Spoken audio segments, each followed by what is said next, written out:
Eh bien, bonjour à tous et bienvenue sur ce webinaire de lancement du projet de recherche et développement Aquaprint.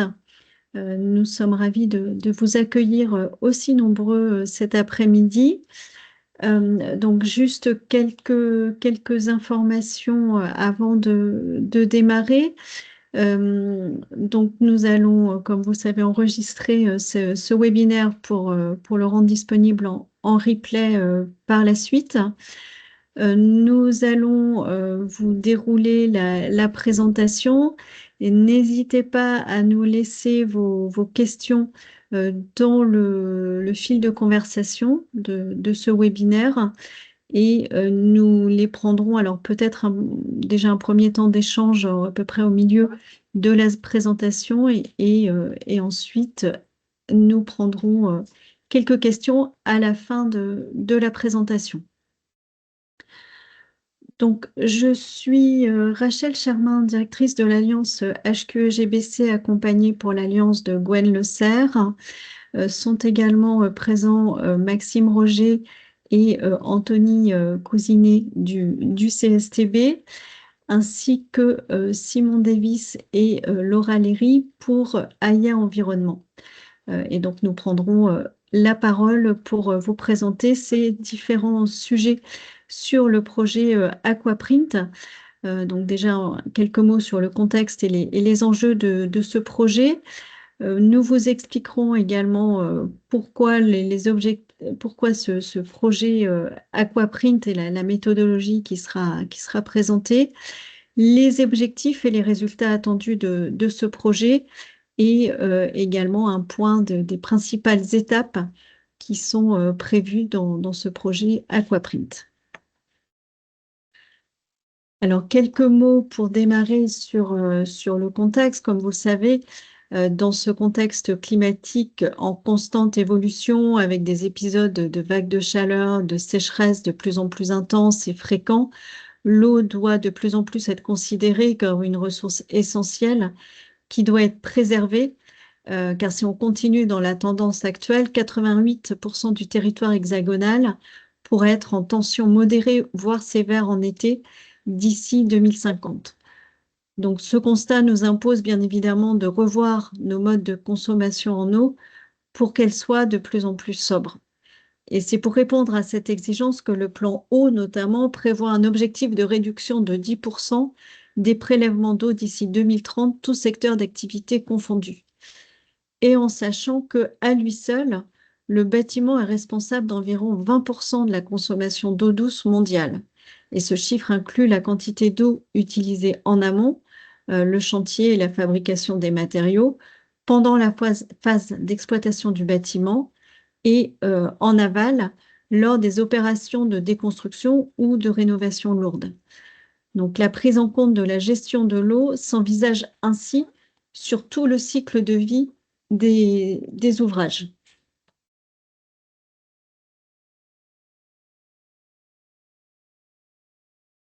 Et donc, on a constaté qu'aujourd'hui, il n'y a pas vraiment de méthodologie harmonisée ni de solution vraiment opérationnelle pour évaluer l'empreinte eau sur tout le cycle de vie du bâtiment. Et donc, on a aussi constaté trois verrous principaux. On manque de connaissances sur ce sujet. On a quelques difficultés à développer une méthode qui soit vraiment opérationnelle et de disposer d'outils clés en main accessibles à l'ensemble des acteurs.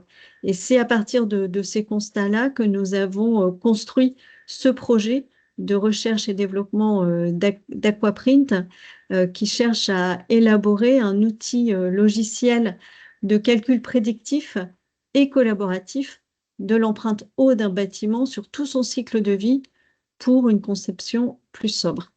Et donc, nous avons présenté ce projet Aquaprint dans le cadre de l'appel à projet de l'ADEME Innovo et nous avons été sélectionnés. Et donc, nous partons là sur un projet de quelques mois que nous allons vous présenter et pour lequel vous êtes invités à collaborer. Donc, quelques mots avant de laisser la parole à Maxime sur l'Alliance HQE-GBC. Donc, nous sommes une association reconnue d'utilité publique qui a été créée en 96, qui fédère les acteurs du cadre de vie durable sur l'ensemble de la chaîne de valeur. Et donc, tout le monde, tous ces acteurs sont réunis au sein de notre association pour améliorer la performance environnementale des bâtiments, des projets d'aménagement et des infrastructures, selon une démarche multicritère basée sur l'équilibre entre 4 engagements indissociables: la qualité de vie, le respect de l'environnement, la performance économique et le management responsable. Et nos missions sont à la fois d'anticiper via des projets de recherche, comme le projet Aquaprint aujourd'hui, les enjeux environnementaux et les futures réglementations, élaborer des outils de référence à partir des résultats de ces projets de recherche et partager les bonnes pratiques. Et également, j'aimerais souligner que l'Alliance HQE est gestionnaire de la base INES. Voilà. Et je laisse la parole maintenant aux autres porteurs du projet CSTB et AIA Environnement.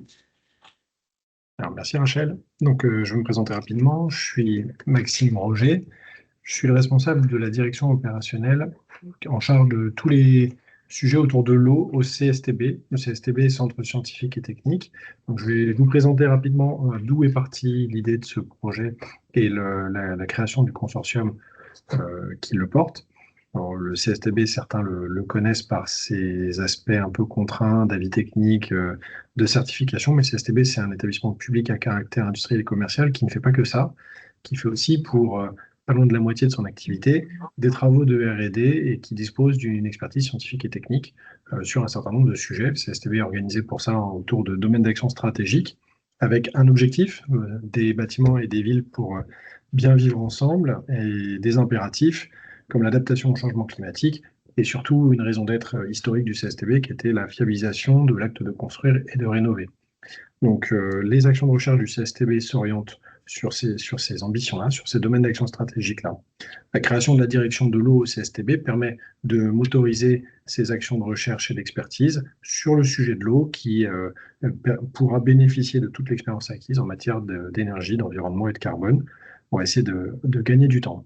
Donc le CSTB dispose d'une feuille de route sur la gestion durable de l'eau et le CSTB produit de la connaissance sur cette gestion durable de l'eau, mais le CSTB ne peut pas se satisfaire de produire uniquement de la connaissance si elle n'est utilisée par personne et si elle ne trouve pas d'utilité concrète sur le terrain. Bah, finalement, l'impact et la transformation du secteur pour appréhender cette ressource qu'est l'eau est relativement faible. Et c'est de ce constat et de cette rencontre avec AIA, et en particulier AIA Environnement, architecte ingénieur associé, qu'est née l'idée de produire un outil dans lequel les connaissances produites vont servir directement les acteurs du terrain pour vraiment aller très vite vers des résultats concrets, s'approprier la ressource en eau par l'ensemble des filières. Donc la rencontre entre le CSTB et AIA, avec l'exemple des projets déjà délivrés comme des Carbone Plus, avec l'exemple de l'ingénierie de la donnée et de l'expertise en ACV des ingénieurs du CSTB, a permis la genèse de ce projet de recherche Aquaprint. Assez naturellement, on s'est tourné vers des partenaires assez historiques de nos deux structures, l'Alliance HQE pour justement être connecté avec des acteurs de terrain, et la volonté de fiabiliser tout le travail que l'on allait faire avec la constitution d'un comité scientifique qui va être sollicité au fil de l'eau pour donner son avis sur la robustesse des connaissances produites, des méthodes de calcul qui sont produites. Donc on a eu l'idée de faire ce projet. Je pense que Laura, si tu peux passer à la slide suivante. Avec une raison d'être qui s'appuie sur plusieurs piliers.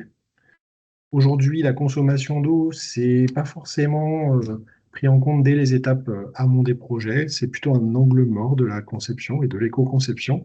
Et en fait, c'est dans la tête de pas mal de monde, mais c'est pas forcément outillé pour que sur le terrain, ça prenne concrètement, qu'on puisse prendre concrètement des décisions sur les projets quand on parle d'éco-conception.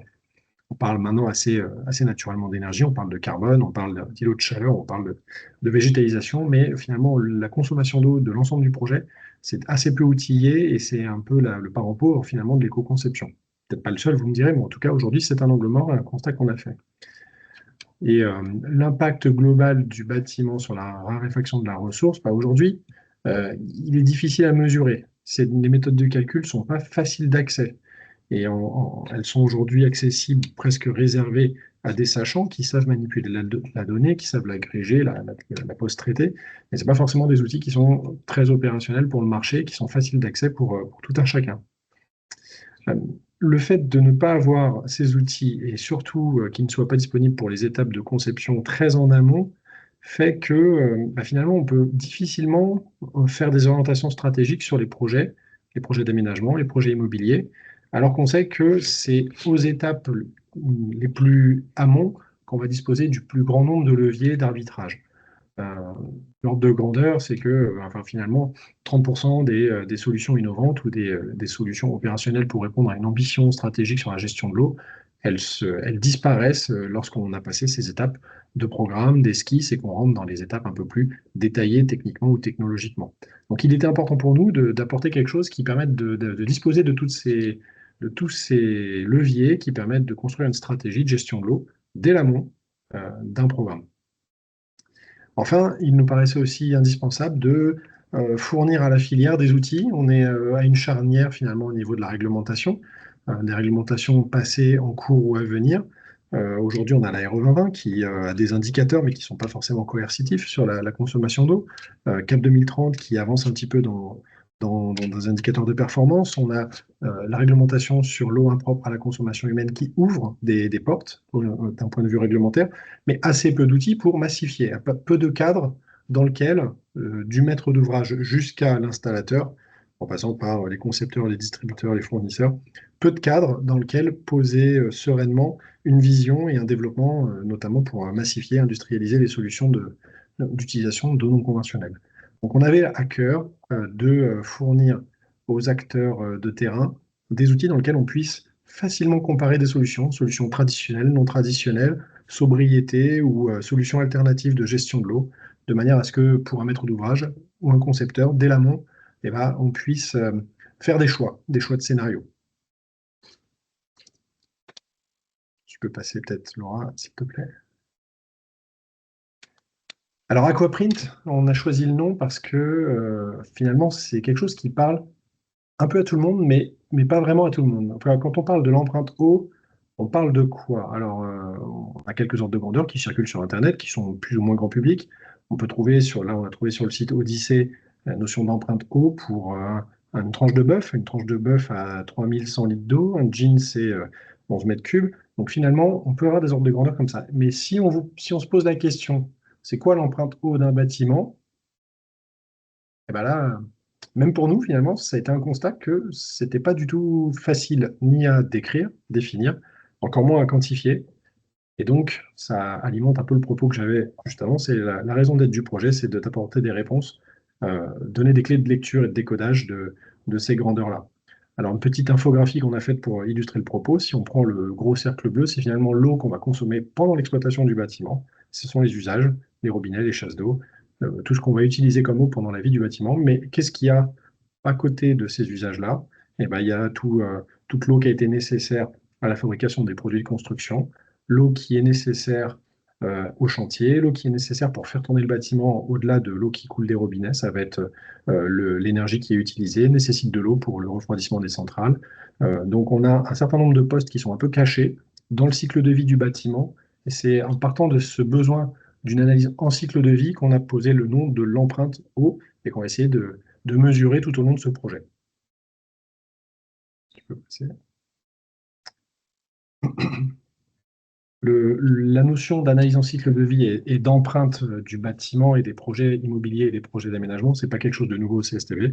Comme je le disais, on a déjà une expérience au niveau de l'énergie, au niveau du carbone. Vous voyez que les logiciels que j'évoque comme Elodie ou UrbanPrint, Elodie doit éveiller quelques liens dans vos esprits, puisqu'on a quand même de l'expérience pour les questions de l'analyse en cycle de vie et de la performance environnementale au niveau du bilan carbone des produits de construction et des bâtiments. Pour l'eau, c'est un peu nouveau. On a commencé à faire aussi des travaux sur les produits de construction avec la notion de circularité, la notion de comment évaluer la montabilité, la démontabilité des produits de construction. Et on est en train, du coup, de travailler sur l'eau. Le projet DROP, c'est le dernier projet qui est encore en cours et qui va nous permettre d'avancer, puisque c'est l'instrumentation de pas loin de 500 ménages pour mesurer objectivement les usages de l'eau, les postes de consommation d'eau, de manière très contextuelle. On va savoir si dans un HLM ou dans un bâtiment, une maison individuelle, sur la côte atlantique, en PACA ou en campagne ou en ville, on consomme de la même manière l'eau. Et ce référentiel de données qu'on est en train de constituer par de la mesure sur le terrain va fortement nous aider à mettre en place des référentiels de consommation d'eau dans notre projet Aquaprint. En fait, ces travaux-là illustrent la capacité du CSTB à modéliser, instrumenter et finalement produire de la méthode et des référentiels de données et de calculs pour que le marché puisse se les approprier derrière pour faire des calculs très concrets sur des projets. Slide suivante. Je te laisse la transition. Oui, merci Maxime.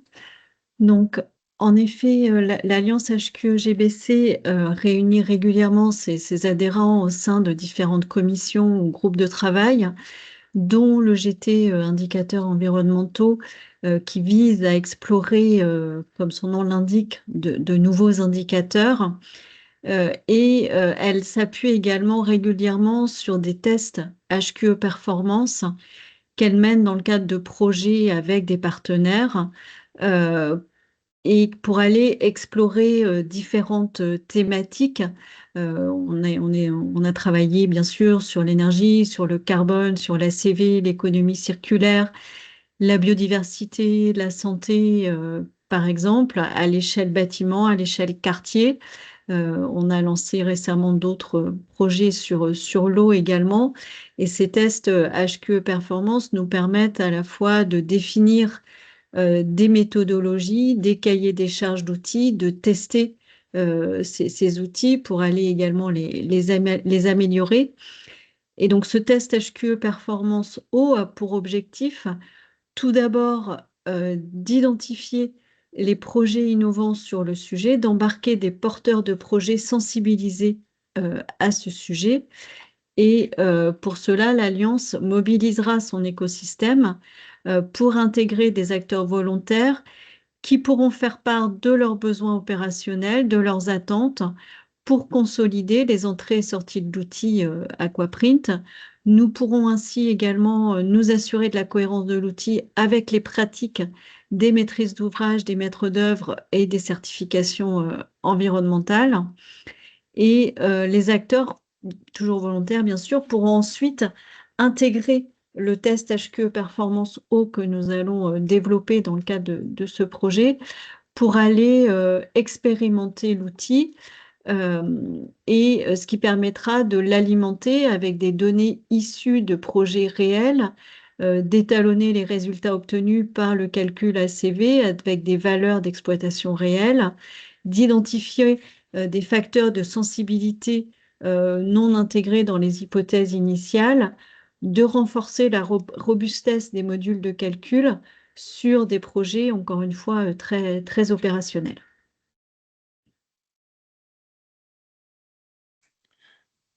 Merci Rachel. On va pouvoir passer côté environnement. Alors je me présente, moi je suis Simon Davis, je suis directeur d'AIA Environnement, qui est le pôle d'expertise environnementale du groupe AIA Life Designers. Nous, on participe à Aquaprint en fait comme représentant d'un groupe pluridisciplinaire de 800 personnes qui réunit les métiers de l'architecture, de l'urbanisme, de l'ingénierie TCE, des économistes de la construction, des opérationnels de chantier et bien sûr une activité de recherche et innovation. En fait, en 2023, on s'est rapproché de Le Sommer Environnement, un confrère, et ça a renforcé encore plus cette dynamique en consolidant nos expertises sur l'eau, sur la circularité, sur les milieux naturels et aussi sur les approches environnementales complexes. Concrètement, ce qui change maintenant pour nous, c'est cette capacité à travailler collectivement dès l'amont sur des projets de plus en plus transversaux. Et ce qui nous plaît là dans le programme Aquaprint, c'est que l'empreinte eau, bah, c'est pas l'affaire d'un seul métier. Elle concerne à la fois l'architecte dans son rapport au site, son histoire aussi du site, la forme et l'implantation du bâtiment, l'ingénierie dans l'ingénierie VRD, les modes constructifs, les systèmes et les performances associées, le paysagiste avec ce rapport au sol, les continuités écologiques associées, et enfin l'aménageur ou les opérateurs dans les choix de stratégie, de priorité et de résilience territoriale. Aujourd'hui, on bénéficie, nous, d'une expérience sur plusieurs centaines de projets accompagnés, et ça a permis de tracer nos données finalement à différentes échelles et dans une ingénierie toujours très ancrée dans la réalité opérationnelle des projets. Euh, Bien sûr, un enjeu pour un grand groupe de maîtrise d'œuvre, c'est pas d'ajouter des couches de complexité, mais d'éclairer les bons choix au bon moment. Et depuis des années, on peut dire que l'ingénierie environnementale s'est largement structurée autour de l'aspect carbone. Et on y a participé notamment au travers de développement d'outils comme Décarbone Plus. Mais sur le terrain, on partage là, le constat de Maxime tout à l'heure, c'est-à-dire que l'eau reste encore trop souvent traitée de manière fragmentée aussi entre les métiers, tardive ou sous le prisme uniquement technique. C'est précisément de cette conviction voilà, qu'est née l'ambition d'Aquaprint, qu'on peut regarder voilà, sur la slide suivante. Alors aujourd'hui, moi, ça m'amuse parce qu'on parle d'un webinaire de lancement, mais en fait, le programme de recherche, il a été initié depuis plus de 2 ans. Aquaprint, c'est d'abord l'histoire d'une rencontre. Il y a 2 ans, avec le CSTV et l'Alliance, on a engagé une réflexion de fond sur l'empreinte eau, avec cet objectif présenté par Maxime de donner à la filière un cadre robuste, partagé et opérationnel, et surtout de traiter l'eau avec le même niveau d'exigence et le même cadre stabilisé que le carbone. Donc bien sûr, ce travail a commencé par des échanges, des premières hypothèses, des débats méthodologiques parfois très exigeants, et c'est ce qui en fait aujourd'hui cette richesse. Et puis, on a décidé de répondre ensemble à l'appel à projet Innovo de l'ADEME. Et aujourd'hui, Aquaprint est lauréat de cet appel à projet. Il entre officiellement dans une phase de recherche et développement pour encore 36 mois. Et donc, c'est forcément une reconnaissance, mais aussi une responsabilité importante pour nous, celle de produire une méthode qui soit crédible, testée et surtout utile à l'ensemble des acteurs ici présents. Et donc, le calendrier que vous voyez illustre bien cette trajectoire, une phase de co-construction méthodologique, un travail aussi de centralisation et structuration des données, et enfin une phase opérationnelle avec des cas concrets, des retours d'expérience, un outillage réellement mobilisable. Voilà, à titre personnel, c'est un moment aussi assez émouvant parce que on voit cette intuition qui devient un programme structuré, soutenu et désormais qu'on partage. Donc voilà, c'est très sympa. Alors, mais quelle est l'ambition de ce programme? On va revenir un peu dessus, même si on a déjà évoqué certains aspects. L'ambition, elle est assez claire. Finalement, on parle ici d'un outil de sensibilisation et d'aide à la décision amont, ça c'est le livrable. Mais l'objectif, bien sûr, c'est pas de produire un outil de calcul supplémentaire, mais plutôt un véritable outil de sensibilisation et d'aide à la décision qui soit accessible, interactif, pensé pour les phases les plus amont du projet. Et la question centrale, c'est un peu la même qu'on se posait sur le logiciel des Carbone Plus, que vous pouvez voir en ligne gratuitement, c'est comment on peut orienter dès l'esquisse architecturale des choix réellement hydroéconomes, robustes, contextualisés sur l'ensemble de cycle de vie d'un projet. Pour les architectes, nous du groupe, on se pose sincèrement la question à quoi ressemble un projet architectural réellement hydroéconome sur l'ensemble de son cycle de vie. Donc bien sûr, au-delà d'un outil, c'est harmoniser les pratiques d'évaluation, mesurer l'empreinte eau dans sa globalité dès les premières intentions de projet, intégrer une analyse cycle de vie de l'eau qui soit complète, avec aussi l'aspect prélèvement, usage, rejet, impact direct et indirect, et outiller les arbitrages en fonction de contextes hydriques qui soient locaux. Parce que la différence fondamentale entre le carbone et l'eau, on va y venir, c'est ces contextes hydriques. Donc, en fouillant cette question depuis 2 ans, et puis du coup encore pendant les 36 prochains mois, on a une conviction assez forte, c'est que l'eau, voilà, c'est pas un sujet technique parmi d'autres, c'est aussi un déterminant majeur de la résilience des cadres de vie urbains face au changement climatique, à la tension des ressources et à l'évolution aussi des pratiques constructives, parce que les pratiques constructives décarbonées sont également hydroéconomes, c'est ce qu'on a envie de découvrir. Donc voilà pour cet aspect. Donc l'idée, bien sûr, c'est de construire un langage commun capable de rapprocher ingénierie, architecture, maîtrise d'ouvrage et puis aussi politique publique là-dessus. Anthony, si tu peux nous donner un peu techniquement les verrous identifiés. Oui, ouais, merci Simon. Donc, ouais, je me présente à mon tour. Anthony Cousinet, je suis le responsable de la division recherche-innovation au sein de la direction de l'eau au CSTB. Et effectivement, le projet Aquaprint, il a pour ambition de lever un certain nombre de verrous qu'on a identifiés au cours de ces réflexions qu'on a eues en amont avec AIA. D'abord, c'est de pouvoir aussi acculturer et puis de faire monter en compétence l'ensemble des acteurs de la filière sur les leviers qu'on a à notre disposition pour faire d'un projet de construction un projet hydroéconome, sobre, avec des prises de décision qui soient faites au plus tôt, parce qu'on s'aperçoit que une fois que la programmation est lancée, eh bien, il est parfois difficile de revenir sur des choix programmatiques qui n'ont pas fait l'objet d'arbitrage significatif sur cet indicateur clé de manière, je dirais, directe dans les choix, que ce soit dans les choix constructifs ou dans les choix d'exploitation future du bâtiment. Ensuite, un autre verrou, c'est de pouvoir aboutir à une méthodologie harmonisée, partagée.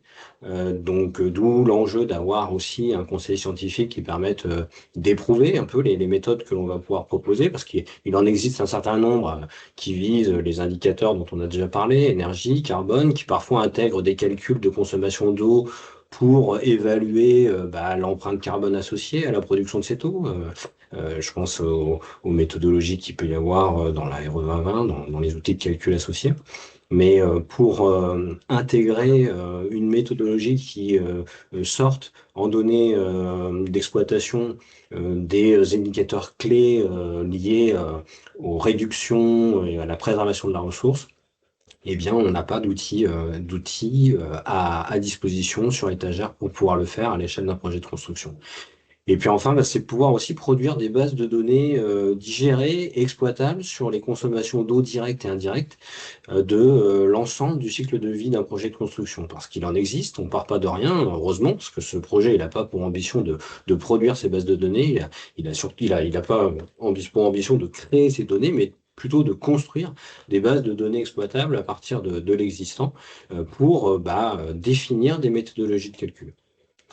Et cette empreinte eau, l'intérêt d'Aquaprint, c'est de pouvoir la contextualiser en fait au territoire, au contexte territorial et au contexte climatique, où va être établi le projet de construction. D'abord, vis-à-vis du stress hydrique que l'on connaît actuellement et que l'on connaîtra dans les années futures, au cours de la vie du bâtiment. Donc, c'est le type d'indicateur que vous pouvez voir en haut à gauche sur cette planche où on a, en fonction du territoire et où on se situe, dans le temps et dans l'espace, des niveaux de stress hydrique qui vont être très différents et qui vont permettre aussi de favoriser des choix constructifs, des choix d'exploitation au regard du contexte territorial. De la même manière, au niveau de la récupération d'eau de pluie, où on va avoir des potentiels qui sont différents en fonction de l'endroit où on se situe en France et dont la potentialité va évoluer avec les trajectoires climatiques que l'on connaît actuellement. Et puis, par ailleurs, on sait d'ores et déjà que les consommations d'eau domestique, eh bien, elles sont hétérogènes d'un territoire à un autre pour des questions d'usage, de typologie de territoire et la contextualisation des données d'exploitation d'un bâtiment s'avérera assez intéressante pour justifier certaines modalités de mise en œuvre de systèmes sobres ou de systèmes de réutilisation d'eau en fonction des territoires. Méthodologiquement, pour évaluer l'empreinte eau, on a imaginé de construire une méthodologie qui repose sur 6 briques de calcul, 6 modèles en fait, qui vont évaluer des consommations directes ou indirectes d'eau sur l'ensemble du cycle de vie du bâtiment. D'abord, celles qui vont être liées aux produits de construction et aux équipements qui vont être mis en œuvre dans le projet de construction. Les consommations induites par le vecteur énergétique qui va être retenu pour exploiter le bâtiment. Le poste lié aux consommations directes en eau dans le bâtiment, qui aujourd'hui est pas suffisamment décrit en termes de référentiel de consommation d'eau par typologie de bâtiment. Donc ça sera aussi un enjeu parce que ça représente une brique importante sur l'ensemble du cycle de vie du bâtiment. Une partie évidemment qui est liée au chantier de construction. Euh, une brique sur les systèmes de réutilisation d'eau et de dispositifs innovants que l'on pourrait intégrer dans la gestion de l'eau de l'échelle du bâtiment, donc qui sera intimement lié en fait à la brique liée aux consommations en exploitation. Et puis un dernier item autour de la gestion finalement des effluents et leurs modalités de gestion à la parcelle ou connectées aux différents réseaux pour évaluer justement l'empreinte du projet vis-à-vis du contexte et du milieu naturel. Je vais passer la parole à Laura pour décliner l'organisation du projet maintenant. Oui, merci Anthony. Donc, pour me présenter rapidement aussi, moi je suis chez AI Environnement en tant que chef de projet environnement, spécifiquement sur le sujet de l'eau. Donc, pour compléter ce que vient de dire Anthony sur les briques qui sont vraiment qui représentent différentes étapes du cycle de vie d'un bâtiment et qui nécessitent un travail dédié, on a néanmoins voulu cadrer ce projet de façon très transversale pour s'assurer justement d'une bonne prise en compte des liens d'interdépendance qui existent entre ces différentes briques et pour parvenir à la modélisation finale d'une empreinte eau globale des projets. Pour cela, on a imaginé ce projet en plusieurs phases. Donc, la première phase, elle consiste à construire les bases d'une méthode robuste. Et donc, cette méthode robuste, elle passe par la mise en place de différentes étapes, dont notamment quelques-unes que vous voyez apparaître à l'écran. Donc, cette première phase de méthode, elle vise dans un premier temps à cadrer notre périmètre de travail, à identifier les attendus des acteurs, futurs utilisateurs, quant à cet outil à venir et donc du coup, à bien définir les entrées et les sorties de l'outil. Entrées et sorties qui devront être du coup cohérentes avec les besoins, les compétences, mais aussi les connaissances des futurs utilisateurs. Cette première phase, elle consiste aussi pour nous à faire un premier benchmark des outils et des données existantes au sein même de nos propres entités respectives, AIA, HQE et CSTB, et de commencer à collecter du coup les données manquantes, mais existantes à l'extérieur de nos structures. Au sein de cette première phase aussi, c'est le moment où on va commencer à évaluer la fiabilité des données qu'on a collectées et à faire une première identification des besoins de complément qu'on va aller chercher plus dans une seconde phase, qu'on a appelée prototypage. Donc cette seconde phase, elle va se focaliser davantage sur la mission de complétude des jeux de données et sur l'élaboration, du coup, brique par brique, des méthodes. Donc, brique par brique, les 6 briques que vous ont été présentées par Anthony. C'est à ce moment-là qu'on va potentiellement constater un manque de données ou alors un manque de données fiabilisées et qu'on va du coup s'atteler à définir des méthodes de l'eau forfaitaire auxquelles on va bien sûr associer, dès que nécessaire, des niveaux d'incertitude selon les données recueillies. On a aussi prévu dans cette phase de mettre en place des études de cas pour éprouver nos hypothèses et ajuster des paramètres selon différents contextes, typologie de bâtiment, etc. La phase numéro 3, hop. La phase numéro 3, qu'on a nommée développement, elle aura quant à elle plutôt pour objectif d'intégrer l'ensemble de ces données qu'on aura construites et fiabilisées dans l'outil numérique. Donc les efforts de Slow, elles vont plutôt principalement se porter sur le back-office du logiciel. Néanmoins, c'est aussi dans cette phase-là du projet qu'on va tester auprès de bêta-testeurs principalement issus du réseau de l'Alliance HQE, notre outil et pouvoir l'améliorer au fil de l'eau, comme l'avait mentionné Rachel en introduction, via ce fameux test HQE Performance eau. La phase 4, quant à elle, sera plutôt portée sur l'amélioration continue de l'outil, sur sa maintenance, sur les ajouts de fonctionnalités potentielles. Donc, je ne vais pas m'étaler sur cette phase aujourd'hui. Ce qui est plutôt intéressant, c'est peut-être de faire un point d'étape sur là où on en est aujourd'hui. Donc, comme vous le voyez, il y a plusieurs étapes de la phase numéro 1 qui sont déjà bien amorcées aujourd'hui. Néanmoins, on va le voir un petit peu plus tard dans la présentation, le travail de recueil des besoins, des attendus des futurs utilisateurs, elle est encore en cours et il nous semblait pertinent aujourd'hui de faire un point avec vous sur cette phase, puisque plusieurs acteurs, plusieurs personnes d'entre vous seront potentiellement propices à pouvoir alimenter ce travail de recueil de besoins, de retour d'expérience.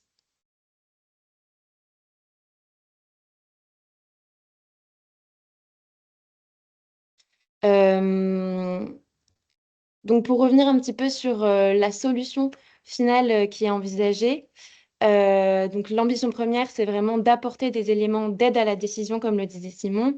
Et ces éléments d'aide à la décision, ils se traduisent par la mise en place d'un outil, effectivement. Cette utilisation sous forme d'outil, elle devrait permettre aux utilisateurs justement de visualiser la sensibilité des paramètres de programmation et ou de conception sur l'empreinte eau. Et pour cela, on a notamment envisagé une actualisation dynamique des résultats durant la phase de remplissage des données, qui permettra du coup aux utilisateurs de pouvoir bien identifier quels sont les leviers sur lesquels il pourrait être intéressant de jouer ou quels sont les scénarios qui permettent justement de minimiser au mieux l'impact de leur projet sur la ressource en eau.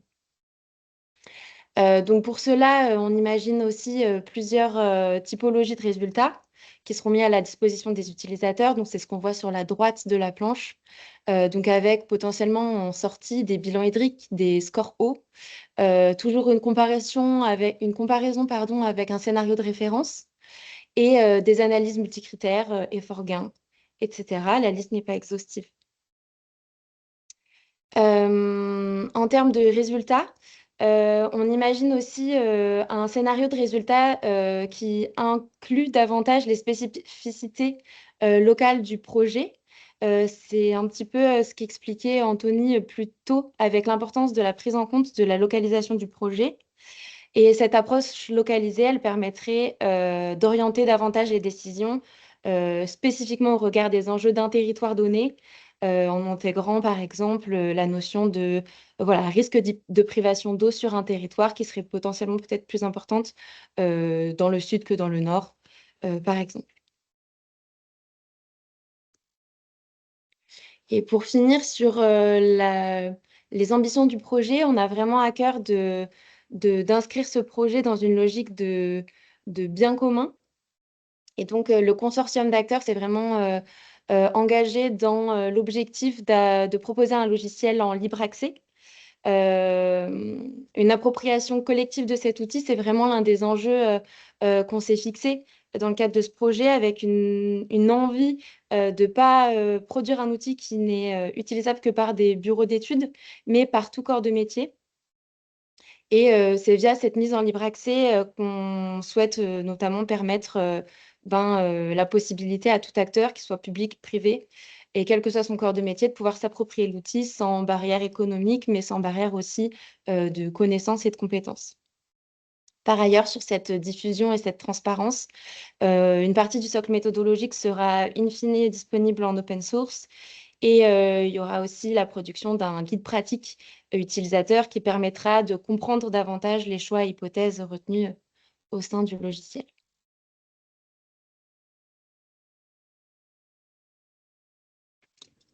Alors, si je reprends la suite, finalement, ce que vient de dire Laura, c'est à qui s'adresse cet outil. Cet outil s'adresse un peu à tout le monde. Il sera conçu pour être intelligible et avec une ergonomie qui permette à tout le monde de l'utiliser, j'allais dire de jouer avec, puisque l'interactivité et l'accessibilité font que c'est vraiment destiné à l'utiliser comme un outil pour tester, itérer, tester plusieurs scénarios, tester plusieurs hypothèses pour augmenter notre connaissance sur le sujet de l'eau, sur notre projet, et puis in fine avancer dans la construction d'une stratégie. Donc les usages potentiels sont évidents dans ce que je viens de dire. Il y a un enjeu de formation, de sensibilisation. Ça peut être de la formation entre les acteurs de la filière, mais ça peut être aussi de la formation à destination des acteurs de demain, pour les écoles et les différentes filières de formation des acteurs. Ça peut être aussi un outil de formation pour les acteurs de l'environnement et de la question de l'éco-conception en particulier.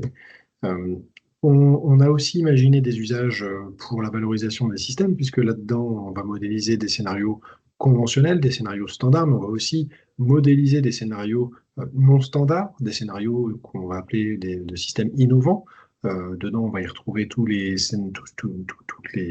nouveaux systèmes de hydroéconomes, de toilettes sèches, de toilettes à séparation, de gestion intégrée des eaux de pluie, de récupération d'eau non conventionnelle et de valorisation d'eau impropre à la consommation humaine. Donc, il est clairement destiné à pouvoir modéliser des stratégies de recours à ces solutions non traditionnelles aujourd'hui, dans le but de pouvoir leur donner un cadre vers la massification. Je viens de le dire, ça permet de comparer des stratégies, ça permet de comparer plusieurs stratégies en matière de récupération, de pluie, de non conventionnel, finalement, de faire la comparaison entre des gisements et des usages potentiels de l'eau. On imagine d'ores et déjà des onglets sur la sobriété et des onglets sur la substitution de l'eau potable par d'autres types d'eau. Donc, on a envie que les onglets et que l'ergonomie de l'outil ressemblent soit au plus proche des besoins des acteurs en matière de stratégie, de sobriété et de substitution de l'eau potable. Quand on prend du recul par rapport au projet, on a aussi des acteurs qui prescrivent soit par le biais de financement, soit par le biais de politique publique. Donc cet outil permettra aussi à ces acteurs-là d'avoir une déclinaison opérationnelle. Quand on va modéliser un scénario de référence, ça permettra de comparer un scénario plus ambitieux à ce scénario de référence. Et de facto, ça permettra aussi de justifier de l'effort fait par l'ensemble des acteurs, en maîtrise d'ouvrage en premier, mais l'ensemble de la chaîne d'acteurs, sur une ambition par rapport à un scénario de référence. Et donc, on pourra justifier d'une performance supérieure à la solution standard ou à la solution de référence. Donc, ça permet de rendre très opérationnel des politiques publiques, que ce soit en matière de sobriété, que ce soit en matière de diminution du stress en période de stress hydrique, enfin de la demande en période de stress hydrique, ou au contraire du recours à des solutions alternatives justifiant d'innovation. Enfin, là on a parlé beaucoup d'eau, on a parlé de remettre l'eau comme variable d'arbitrage, mais il y a aussi un enjeu au-delà des acteurs de la construction et de la conception, des enjeux sur le côté valeur du bien immobilier, pour les acteurs de l'immobilier, pour les financeurs comme les banques ou pour des prescripteurs indirects comme les assurances. Il y a un enjeu de sécuriser ces projets-là, de pouvoir se forger une opinion sur la performance hydroéconome et la résilience d'un projet immobilier par rapport à des scénarios de changement climatique pour demain. Et donc, il y a aussi un objectif de sensibilisation et de création d'un cadre de référence et de confiance pour s'approprier la valeur du bien immobilier dans le contexte du changement climatique. Alors, petit zoom sur le calendrier, parce qu'on a vu une frise un peu générique tout à l'heure. On est en départ lancé finalement, et là on vous fait une réunion de présentation, mais on a déjà commencé à réfléchir depuis un certain nombre de mois, comme l'a dit Simon. Donc là, vous avez quelques étapes clés. Finalement, le truc à retenir de cette slide, c'est comme on est en départ lancé, on se donne une ambition assez forte, puisqu'on veut délivrer une version bêta dès 2026. Le but du jeu, c'est de se mobiliser pour que finalement, on avance aussi en utilisant une version bêta. Et pour ça, il faut que cette version bêta, elle sorte quand tout n'est pas parfaitement ficelé, mais au contraire, quand on a quand même de quoi mettre en service un outil suffisamment robuste pour le tester, le comparer à des bâtiments réels, le comparer à des cas pilotes, de façon à pouvoir ensuite en améliorer l'ergonomie, renforcer certains modules, finalement l'améliorer. Donc l'ambition qu'on se donne, c'est de délivrer cette version dès 2026 pour pouvoir commencer à progresser collectivement sur l'usage de l'eau. Et comme on en est pas lancé, je vais laisser Rachel parler du sondage qu'on a fait il y a quelques semaines maintenant. Il faut que tu remettes ton micro, Rachel. Oui, merci Maxime. Oui, donc comme on vous l'a dit à plusieurs reprises, c'est vraiment un outil que nous souhaitons disponible et utile à tous.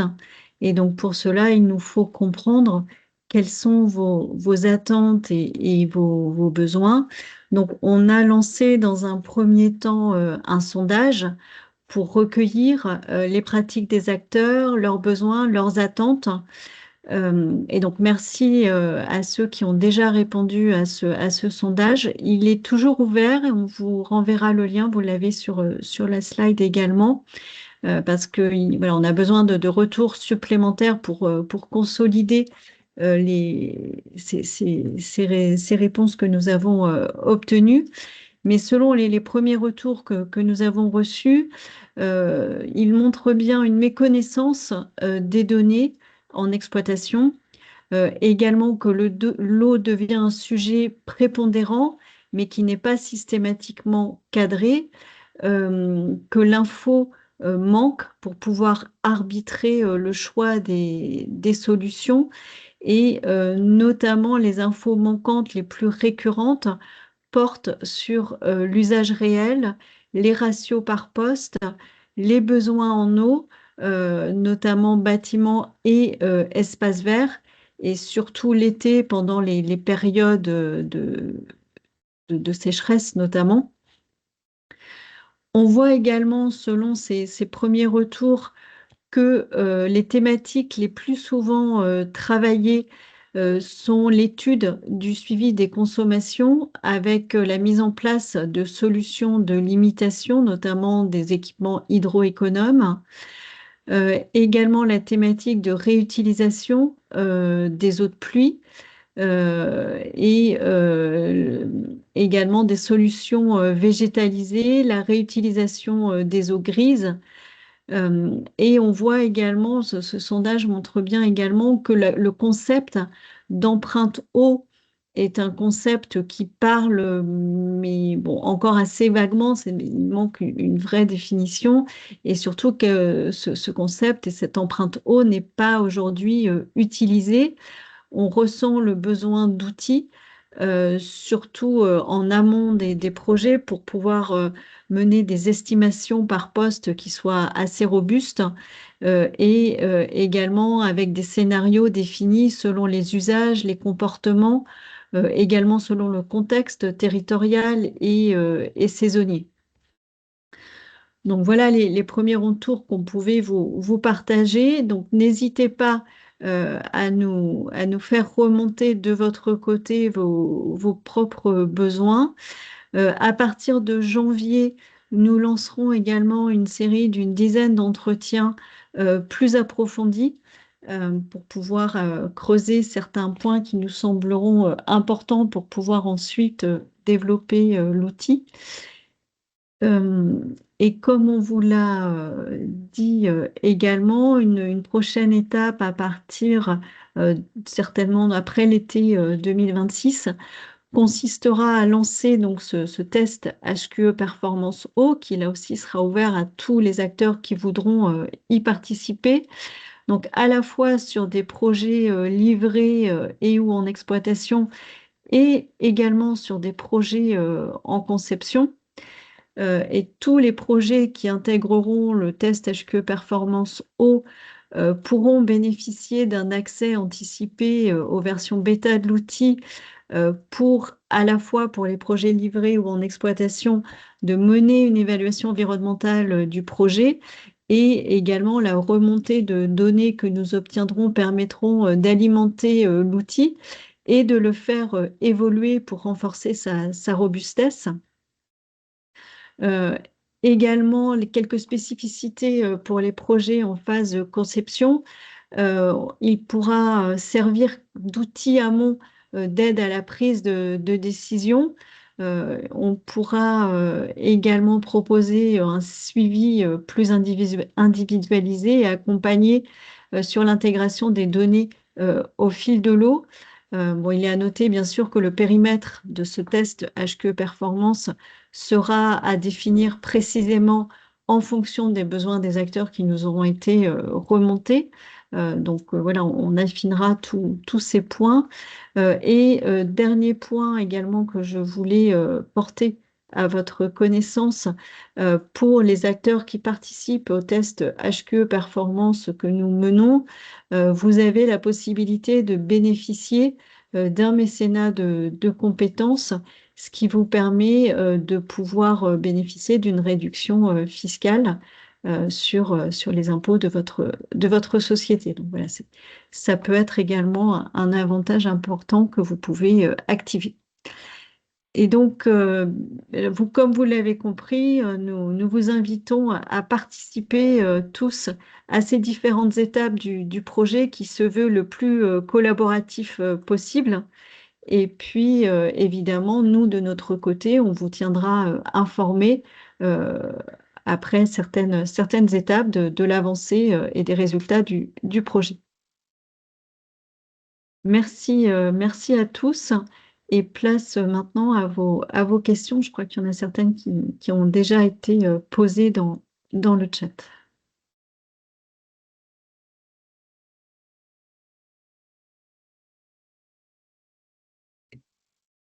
Alors, si Est-ce je peux qu'il y a commenter, des questions? Ouais. on avait une Est-ce qu'il- première question là dans le chat, dans la partager oralement pour l'enregistrement. Donc, on avait bonjour, Aquaprint pourra être utilisé indépendant. Bonjour, est-ce que la solution développée sera directement implémentée dans d'autres outils, par exemple Urban Print? Ça, c'est vrai que c'est une question assez centrale qu'on se pose aussi. Vu qu'on veut le projet le plus ouvert possible, est-ce qu'il pourra être implémenté demain dans d'autres outils? Et donc, bien sûr, nous, on a pensé la solution comme une solution assez indépendante en termes d'utilisation, mais une interopérabilité, une intégration dans d'autres outils sera en effet étudiée, quoi. Avant tout, Aquaprint, c'est une méthode consolidée, standardisée pour étudier l'empreinte eau, et donc ce sera bien sûr étudié. Et d'ailleurs, on a mis dans les contributeurs là qu'on a deux manières de contribuer aujourd'hui, soit des projets amont sur lesquels on peut être bêta-testeur de l'outil et du coup éprouver la méthode, soit des projets proches de la livraison sur lesquels les données vont être très intéressantes pour le travail de recherche. Il y a aussi une troisième manière de contribuer, quoi, quelque part, c'est contribuer intellectuellement à travers différents ateliers qui pourront être organisés dans les mois qui viennent. Et également, si vous êtes déjà porteur ou intégrateur d'indicateurs clés de performance liés à l'eau, l'outil Aquaprint demain pourrait les intégrer. Nous, on se veut vraiment sur cette démarche d'ensemblier. Ouais. Exactement.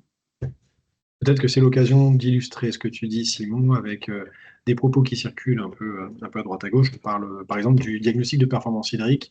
En fait, Exactement. il me paraît essentiel que Aquaprint serve un peu de socle scientifique et technique pour que les métriques qui sortent derrière, dont par exemple le diagnostic de performance hydrique, soient étayées, robustes, et qu'elles soient, Mm. qu'on ait confiance, quoi. Voilà, on voit les écueils du DPE, on ne veut pas reproduire des écueils qu'on a pu constater par le passé sur l'énergie et sur le carbone. Là, ici, la question de l'interopérabilité, elle se fait en amont sur les données d'entrée qui vont permettre de décrire le Mm. projet. Elle se fait aussi en aval sur les indicateurs clés de sortie. Et nous, on est absolument ouvert à toute sortie qui sera utile aux acteurs. Le DPH n'est finalement qu'une façon de présenter des indicateurs de performance qui sortiront d'Aquaprint. Donc, Mm. ça donne un exemple. Euh, L'ambition, c'est que ce soit le plus interopérable possible. Ça sera peut-être au cas par cas sur des logiciels. Urban Print, nous, on est en partenaire avec Efficacity. Donc oui, on a déjà initié des discussions pour le rendre interopérable avec Urban Print, mais il y a tout un tas d'autres solutions logicielles vers lesquelles on pourra se brancher. Alors, on a une autre Ouais. question. Donc, c'est pourriez-vous, s'il vous plaît, envoyer un lien de partage sur les données actualisées des Sur le situations pluvial. hydriques en région que vous avez présentées? J'ai vu des cartes sur la ressource du pluvial ou des infos sur les consos. Merci. Je Oui, laisse oui, peut-être oui, Anthony répondre à celle-là. exactement. Oui, alors sur les données relatives au stress hydrique, c'est des données publiques et la source c'est le World Water Institute, le World Resource Institute. Donc ça c'est public, hein, on pourra fournir les liens si nécessaire. Sur les données pluviométriques, et ça c'est de l'exploitation CSTB interne, de données de stations météorologiques et d'extrapolation à des trajectoires climatiques fournies par la TRAC. Donc ça c'est plutôt des données CSTB qu'on a produites dans le cadre d'autres projets de recherche. Et puis sur les consommations d'eau territoriales, là, sur les 20 métropoles, ça c'est de l'exploitation de la base de données 6PA avec un petit peu d'intelligence, on va dire, simple. de la data pour fournir justement les agrégations à l'échelle de ces collectivités, parce qu'il faut manipuler un petit peu les entités de gestion là-dessus, mais rien de très, très difficile. Et c'est une visualisation de ce qu'on peut trouver annuellement et qui sort de la base de données SISPA. Voilà, pour les sources de données. Après, on a une question. Donc, bonjour, c'est un outil collectif et bravo pour le concept. Alors, première Si. question, quelle gouvernance pour la base de données? Et question 2, cet outil peut-il être transposé dans d'autres industries connexes au bâtiment, par exemple des activités industrielles? Alors, sur la première question, c'est aussi un sujet qui nous est assez cher et on s'est beaucoup posé cette question dans le cadre de la réponse à l'appel à projet. Sur la question aussi de faire vivre cette donnée dans le temps pour qu'elle soit pas obsolète et de mettre en place un organe de gouvernance assez clair là-dessus. Donc là, on n'est pas encore à l'étape où on a une réponse très structurée à cette question parce que c'est en cours de définition à travers un protocole aussi de gestion de la donnée qui va être mis au point. On va dire, pendant la durée de l'appel à projet, on a quand même un conseil scientifique qui nous accompagne justement pour consolider ça et qui sera mis en place dans le cadre du projet. Mais après se pose bien sûr une question très structurante de la maintenance de ces données dans le temps, de la manière la plus précise possible. Et sur la question 2, cet outil peut-il être transposé à des bâtiments industriels, si je la résume un peu comme ça? Aujourd'hui, faire l'impasse sur les bâtiments industriels, ce serait mettre de côté des bâtiments extrêmement consommateurs en eau. Effectivement, on ne veut pas les mettre dans l'angle mort du projet. Enfin, je dirais ça. On va dire, malheureusement, c'est aussi là où les situations sont sans doute les plus singulières et les plus ciblées sur des industries clés, quoi.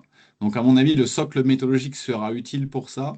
Mais c'est vrai que peut-être dans les premières versions, ce sera difficile d'englober tous les types d'industries possibles, quoi. Je ne sais pas, Maxime, si tu as des éléments ou Anthony Ok. d'ailleurs, si vous pouvez répondre aussi là-dessus. Donc je pense oui, on a envie, mais ce ne sera pas facile, à mon avis, Ouais. d'englober tout. Non, c'est ça. Je pense que tu l'as dit, on Mm. va, on va adopter une démarche un peu pragmatique.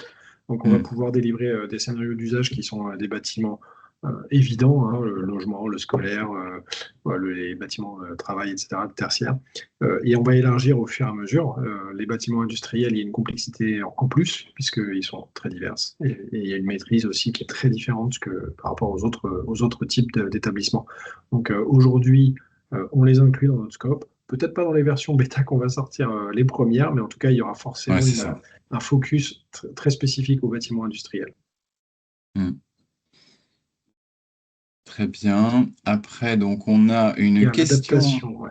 L'outil sera-t-il adapté intéressante. au projet en réhabilitation et rénovation? Avez-vous réfléchi à une adaptation des hypothèses des consos pouvant se baser sur un audit comme on peut le faire en management de l'énergie? Ça, la réponse est oui. Oui. Ouais. Euh, on a les deux cas, neuf et réno, qui sont inclus dans le périmètre du projet, évidemment. Tout à fait. Mm.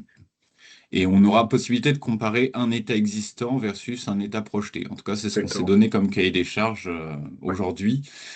Euh, Après, par bâtiment industriel, mais pas des bâtiments industriels, mais des industries, par exemple l'industrie pharmaceutique qui doit recycler l'eau. Là, c'est vrai que c'est pas dans le scope, je pense, actuel de Non, l'outil d'englober toute une industrie. On peut se dire ça très honnêtement. Après, c'est peut-être la première brique, peut-être. l'outil qu'on Ouais. développe qui permettrait de faire ça demain à l'échelle d'une flotte de bâtiments, par exemple. Parce qu'on se dit, voilà, une fois qu'on l'a fait pour un type de bâtiment, demain, en tant que propriétaire multisite de pas mal de bâtiments industriels ou de bâtiments, on sera capable normalement de compiler les données. Mais il faut d'abord faire cet exercice-là, peut-être micro. Il y a une question ensuite sur les produits de construction et les FDS. Il y a deux questions sur les FDES. On a une question sur le fait d'exploiter les FDES, c'est est-ce qu'il existera une base de données qui sera exploitable sur l'empreinte eau des produits de construction? C'est la question de Madame Guillain. Et au stade actuel, l'indicateur eau des FDES est le plus pertinent pour orienter les choix? C'est la question ouverte avec plusieurs réponses. Donc Hmm. là, Anthony, je pense que toi, tu as déjà mis un peu le nez dans les FDES sur des cas concrets, donc je te laisserai. Pose une question cruciale ici. Ouais. Non. Alors, sur la partie base de données, l'enjeu d'Aquaprint, c'est de pouvoir construire aussi dès la phase d'esquisse, en fait, la possibilité d'actionner des leviers sur les différents lots du projet de construction. Donc, un des travaux, ça va être de pouvoir construire les familles de produits avec leurs sous-familles qui vont C'est constituer ça. des indicateurs clés d'impact en fait sur le projet. Mm. Donc ça, c'est un vrai travail et ça constituera effectivement la ressource en termes de Oui, données permettant l'évaluation de cette brique qui est relative donc au produit de construction. Donc pour répondre clairement, oui, il y aura une base de données qui sera à minima exploitée par Aquaprint. Mm. Je ne sais Et pas si disponible. aujourd'hui on a la volonté d'en faire une API pour aller à motoriser d'autres outils. À ce stade, ça, je sais pas répondre parce que ça Mm. ça fait partie aussi de la gouvernance un peu du Mm. projet, mais dans la mécanique, en tout Mm. cas, de la solution Mm. Aquaprint, c'est comme ça qu'on l'imagine. Ensuite, sur les indicateurs clés, ça c'est aussi un travail qui fait partie du projet. Donc, les questions qui sont posées, ce sont les bonnes parce que effectivement, dans la FDES, on a déjà ce raisonnement un peu en analyse du cycle de vie du matériau de construction. Donc, l'enjeu, c'est pas de compter deux fois les consommations d'eau sur les différentes phases. Donc, dans la séparation par brique, ça doit nous permettre normalement d'évaluer l'empreinte au global de ma brique dans le projet de construction au travers de ces différents critères de consommation d'eau. La vraie question, c'est que dans chacune de ces colonnes, il y a des données qui sont plus ou moins fiables. Et donc l'enjeu du travail qui est aussi proposé dans Aquaprint, c'est de pouvoir les fiabiliser, voire éventuellement peut-être proposer des hypothèses sur ces colonnes-là en faisant l'exercice de la variabilité et de l'impact en fait de ces différents items. Donc ça, c'est un travail qui sera mené. Ensuite, il y a une question de Madame Brelot. Là, on parle beaucoup de quantité, l'empreinte eau sur le volet quantitatif. Est-il prévu d'intégrer des critères et des indicateurs qualitatifs comme la préservation de la qualité, la réduction à la source, les process de production des matériaux? Mm. Ouais, moi, je trouve que la question est intéressante parce que nous, bien sûr, on a en tête de produire une métrique sur la donnée eau, le plus quantitatif possible. Mais à mon avis, sur des éléments très contextuels, on n'échappera pas à d'autres alertes peut-être plus qualitatives ou plutôt visuelles qui seraient liées aux spécificités d'un contexte particulier ou d'une jauge ou d'éléments peut-être un peu plus qualitatifs. Notamment quand on ne veut pas comparer un indicateur avec un autre, ce qui était un peu la question d'avant. On rentre dans le multi-indicateur et du coup dans des choses qui peuvent être plus qualitatives sur l'expression, en tout cas graphique dans l'outil. Donc on Très pourra avoir bien. par exemple une alerte si jamais Ouais. on utilise l'eau mal dans l'outil ou si jamais on a rentré une combinatoire impossible ou peu recommandée par le contexte réglementaire actuel français. Merci. Je vous propose que nous concluions puisqu'il est 17h08. Écoutez, merci à tous de votre attention. On vous fera parvenir, bien sûr, le lien pour le replay, également le lien pour le sondage et vous aurez nos coordonnées. Donc, n'hésitez pas à nous contacter, à nous faire également savoir votre intérêt pour participer aux différentes étapes du projet et notamment sur le test HQE Performance. De toute façon, on vous tiendra informé régulièrement. Euh, et voilà, je ne sais pas si Simon, Maxime, vous voulez ajouter quelque chose? Déjà, merci à tous les participants. Merci Merci. pour votre attention et pour vos questions. Et Mm. à très vite. Ouais, je vois que dans le chat, on parle de communauté eau et ça me plaît assez. J'espère on essaiera de faire vivre cette communauté là pendant tout le projet. C'est ça. Merci à tous. Merci, très bonne fin de journée à toutes et à tous. Au revoir.